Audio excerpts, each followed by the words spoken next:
we're roasting it if it is bad. I mean, it's kind of bad. It's a college film. It's a college thesis film. It's good bad though. Like it's at least I think it's a great idea that's executed mediocrely. I think someone who could actually have written better dialogue would have been good. If it was co-written by Brian, it probably would have been better. But no, I just wrote it. That's the nicest thing you've ever said to me.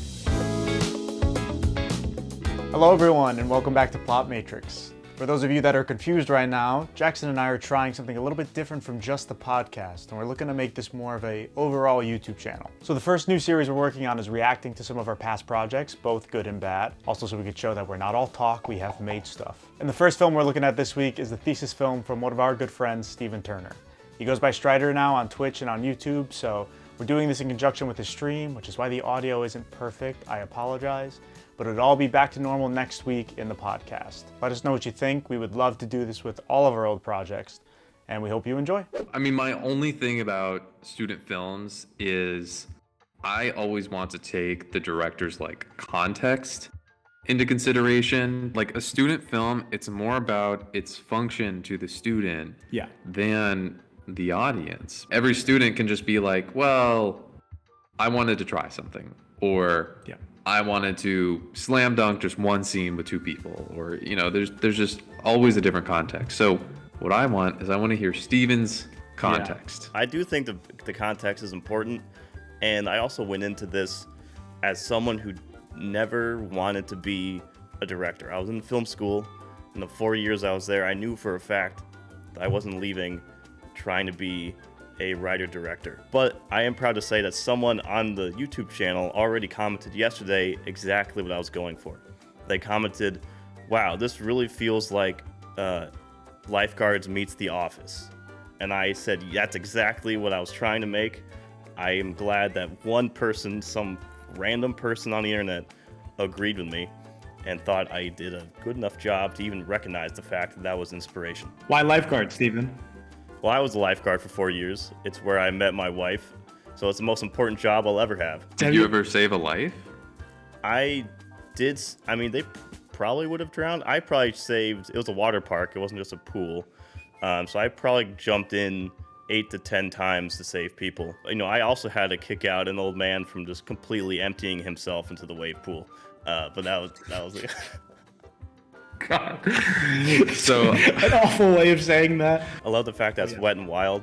It kind of sounds like a porno, because while we were filming it, I'm leaving. I'm paying the lifeguards at the pool for the day, and there are 3 guys. They're all like 30.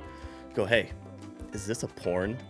And I'm like, no. I laughed. It's a big laugh. I'm like, you know what? I'm not really as insulted as I feel like I should be. I think that's hilarious. But with all that, Steven, I think that I think we start to.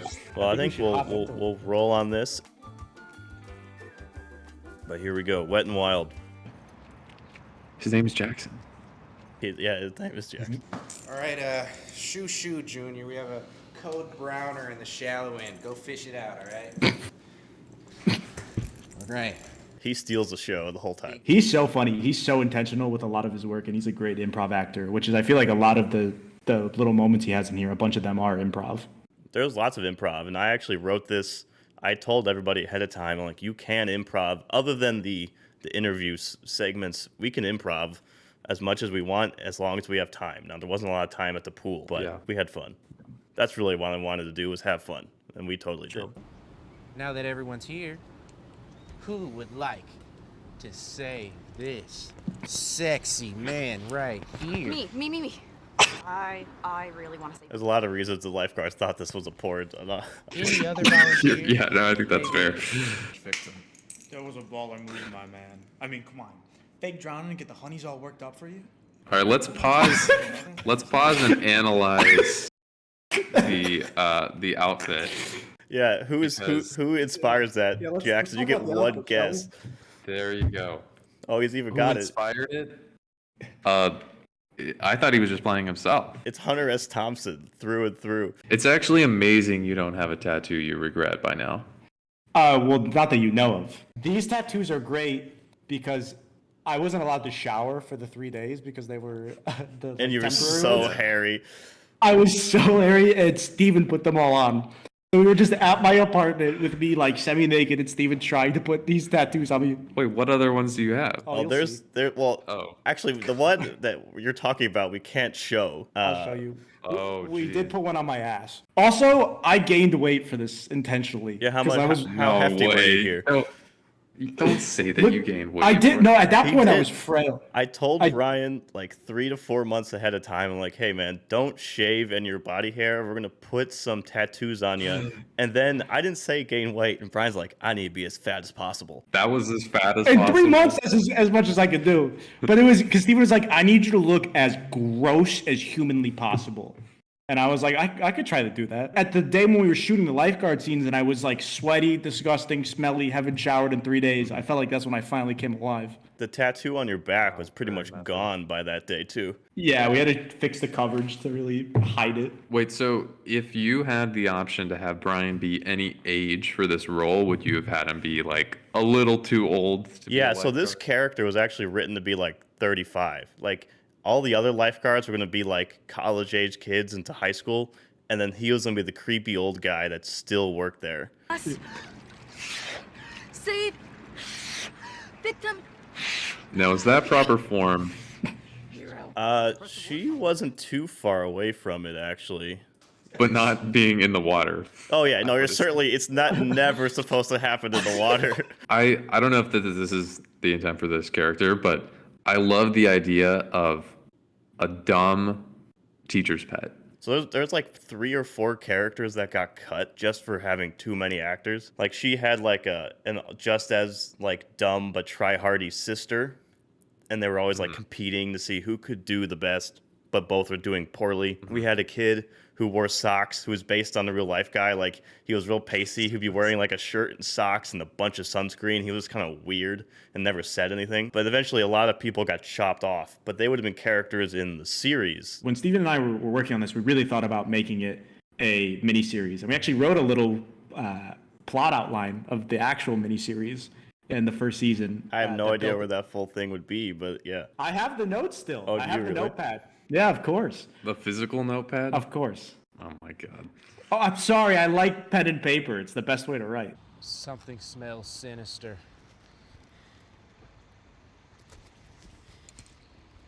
Joey.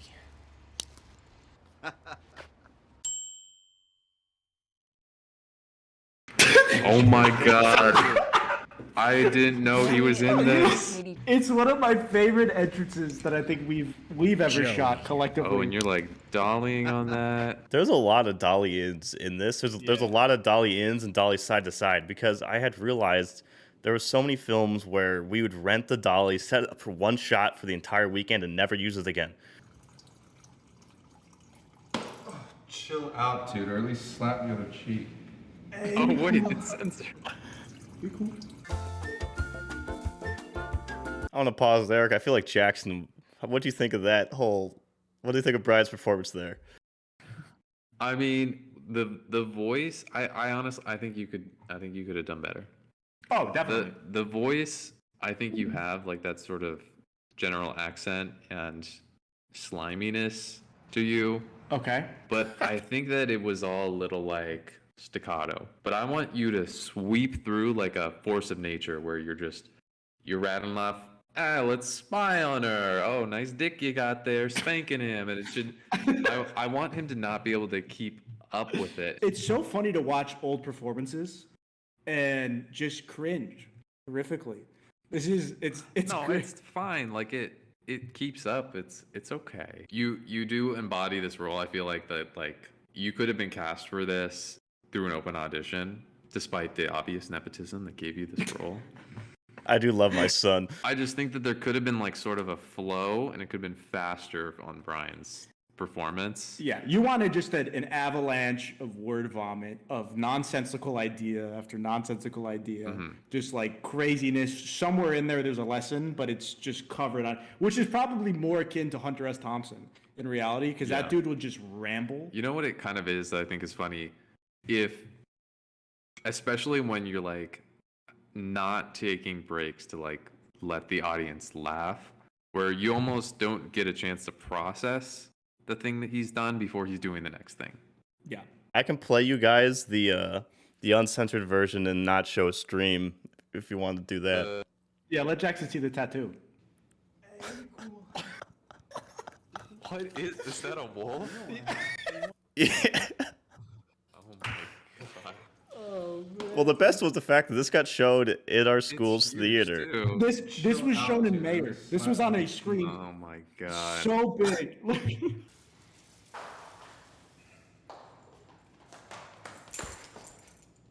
Jackson, my office now. That is that's an amazing soundbite for me. Yes, it is. Not my office, huh? Stephen paused. That is a really funny setup. That's Brian's favorite moment, I think. It is. It's like you're really expecting the classic setup, and it's just this lockers and Yeah. Steven's TV trays that he used to eat dinner on in our apartment. Oh my god.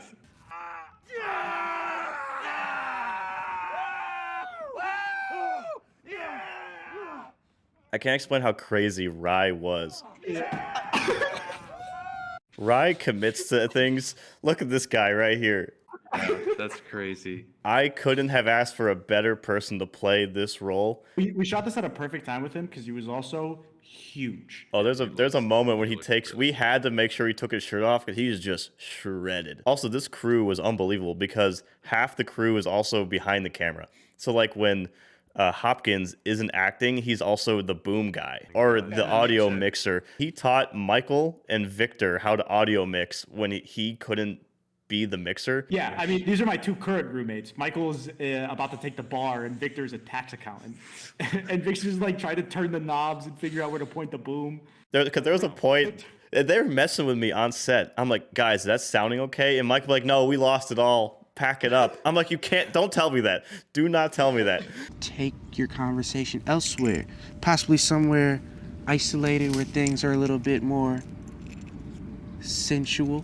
In the YouTube version I uploaded yesterday, there's two kind of things happening. It's Jackson trying to ask out Chloe and then the manager competition. And in this edit, the main important thing is the Jackson asking her out. And the version I uploaded yesterday, I tried to reframe it so that the manager competition is introduced first and is more important. And I think it helps. And I really kind of focused on the performances of Ryan and Rye to make it funnier. I think what I put on YouTube is it's 3 minutes shorter and it's just quicker, which makes it a little better. But I think it's also already a little more advanced to have multiple plots that aren't even entirely separate, but also interact with each other here and there.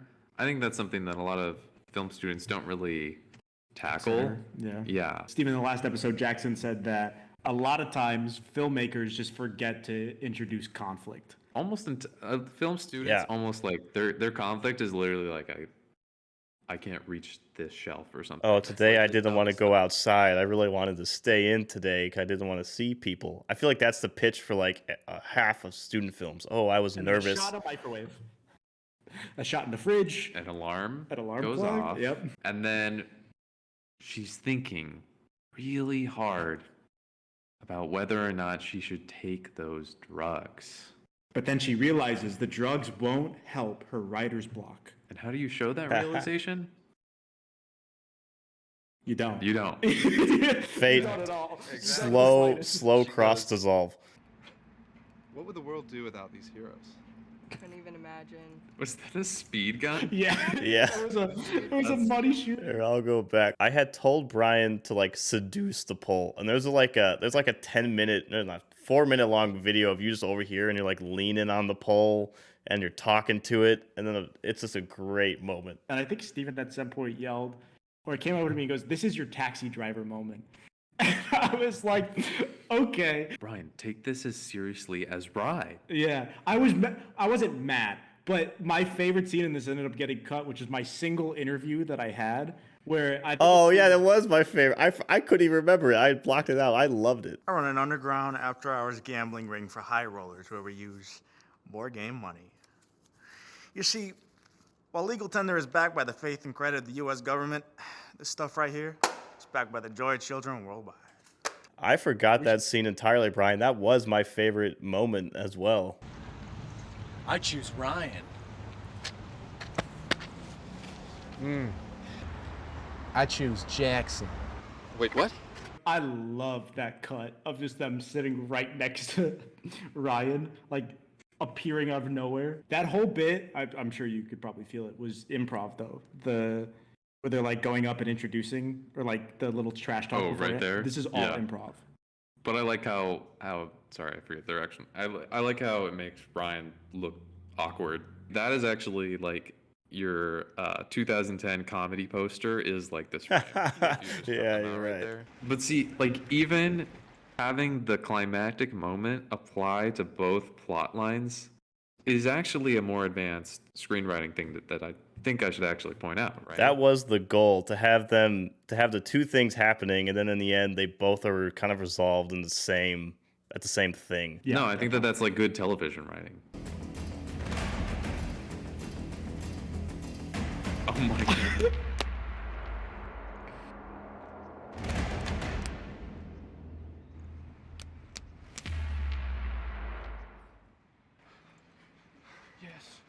Yes! Ryan! Take that, loser Joey! What the hell, man? What the hell, dude? Oh my ripped, god. ripped.